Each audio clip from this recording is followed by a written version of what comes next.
The Mount St. Helens Volcano Alert System has recently detected a marked increase in activity, which has left the surrounding community on edge. This unsettling surge has led many to question the stability of the volcano and the potential for a major eruption in the near future. What could be driving this dramatic increase in activity, and are we approaching another catastrophic event? Let's delve into the details to uncover potential hidden threats lurking beneath Mount St. Helens. The recent alert was triggered by a sudden, substantial spike in seismic activity in the region. Since early June, Mount St. Helens has experienced a steep rise in the number of earthquakes, stirring concern among scientists and officials. Both the frequency and intensity of these tremors have escalated, raising fears about the potential for a significant eruption. This surge in seismic activity started in early June, with a series of small earthquakes recorded around the volcano. Initially, these quakes were not seen as unusual, given Mount St. Helens' history of frequent seismic activity. However, as days passed, the number and magnitude of these earthquakes dramatically increased. By mid-June, the area was experiencing dozens of tremors each week, some strong enough to be felt by residents. While the volcano typically averages around 11 minor earthquakes per week, this number has surged to roughly 35 per week.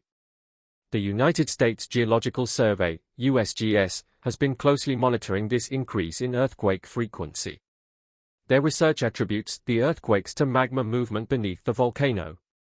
Magma movement is a critical indicator of volcanic activity, and its presence beneath Mount St. Helens points to significant unrest within the volcano.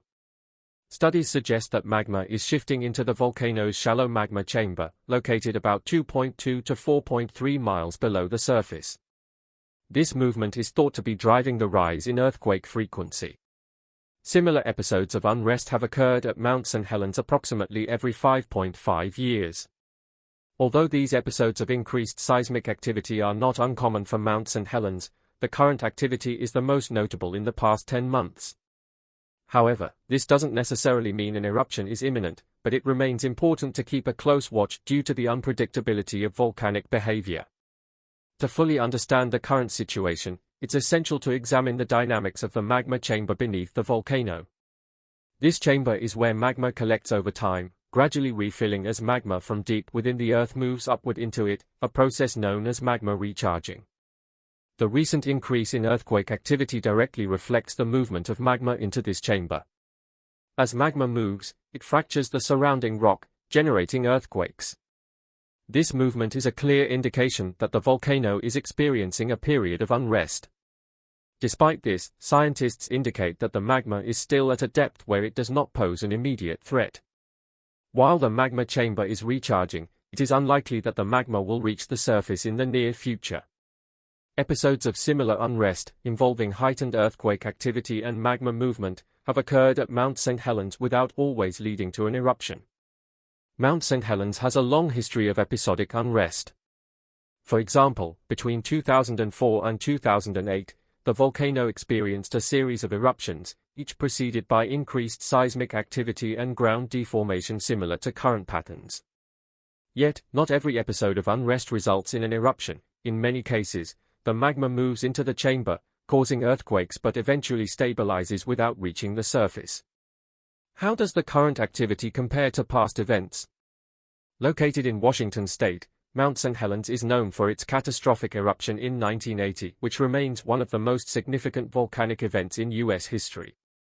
This eruption provides crucial context for understanding today's seismic activity. On May 18, 1980, after 2 months of escalating seismic activity and steam venting, Mount St. Helens erupted explosively. The initial trigger was a magnitude 5.1 earthquake beneath the volcano, which set off a massive landslide, the largest ever recorded. This landslide removed the northern flank of the mountain, releasing pressure within the magma chamber. The rapid drop in pressure caused a lateral blast that sent a plume of ash and gas 15 miles into the atmosphere. The eruption's impact was devastating. The blast leveled 230 square miles of forest, claimed 57 lives, and caused over $1 billion in damages. Ash from the eruption spread across 11 states, disrupting air travel and affecting thousands of people. The event also created a new horseshoe-shaped crater in the volcano, dramatically altering the landscape. Since the 1980 eruption, Mount St. Helens has entered a period of intermittent activity. Looking further back, Mount St. Helens has a storied history of volcanic activity over the past 1,000 years, making it the most active volcano in the lower 48 states. It has erupted multiple times, with significant events occurring in the late 1400s and early 1800s. The late 1400s marked a period of intense volcanic activity for Mount St. Helens, with a series of explosive eruptions that deposited thick layers of ash across a wide area. These eruptions were followed by a period of relative quiet that lasted until the early 1800s, when the volcano became active once again. The eruptions of the early 1800s were comparable in nature to the significant 1980 eruption, with substantial pyroclastic flows. Understanding these past events is essential because Mount St. Helens has shown a pattern of eruptive periods separated by dormant intervals. These active periods can span several decades to centuries, during which the volcano may undergo multiple eruptions. The current period of activity, which began around 1980, is likely part of a longer cycle that has persisted for millennia. Thus, the current seismic activity must be assessed within this historical framework, as understanding the long-term patterns of Mount St. Helens is invaluable for interpreting present data and assessing future risks.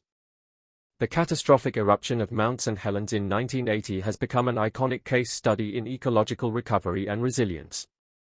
The eruption's immediate impact was devastating, yet the landscape's recovery has been surprisingly rapid and robust, providing significant insights into ecological processes.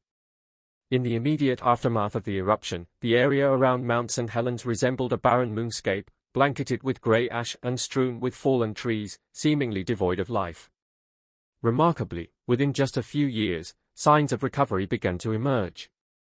Plants started to colonize the desolate landscape, and animal species returned, marking the start of an ecological resurgence.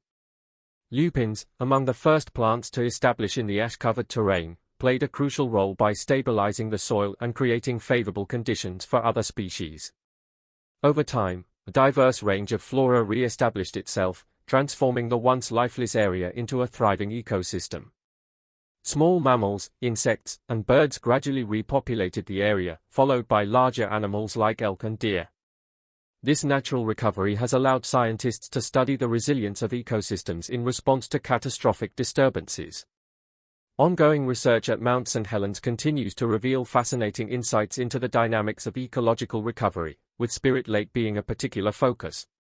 The lake was drastically altered by the landslide that accompanied the eruption, which filled it with debris, raised its bed, and significantly changed its ecosystem.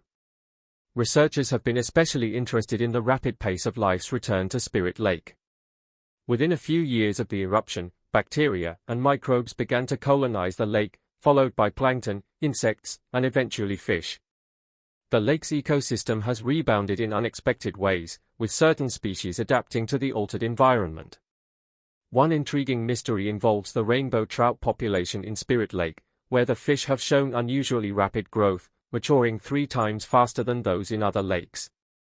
However, their lifespans are short, with most not living beyond 5 years. This anomaly continues to puzzle scientists, who are investigating the underlying causes. While the current activity at Mount St. Helens does not signal an imminent eruption, it highlights the volcano's dynamic nature and the importance of ongoing monitoring and research. The U.S. Geological Survey has implemented various monitoring techniques to keep a close watch on Mount St. Helens, including seismic sensors, ground deformation measurements, and gas emission analysis. These methods provide a comprehensive view of the processes occurring beneath the surface.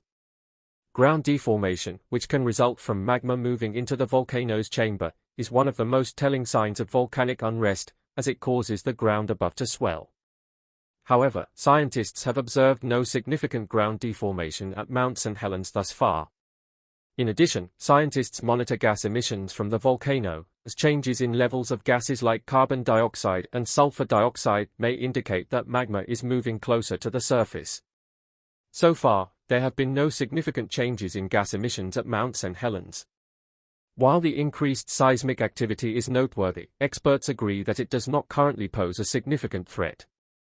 The ongoing situation at Mount St. Helens underscores the critical role of continuous monitoring and research. By maintaining vigilance, scientists can deepen their understanding of the underlying processes and provide timely warnings if conditions change.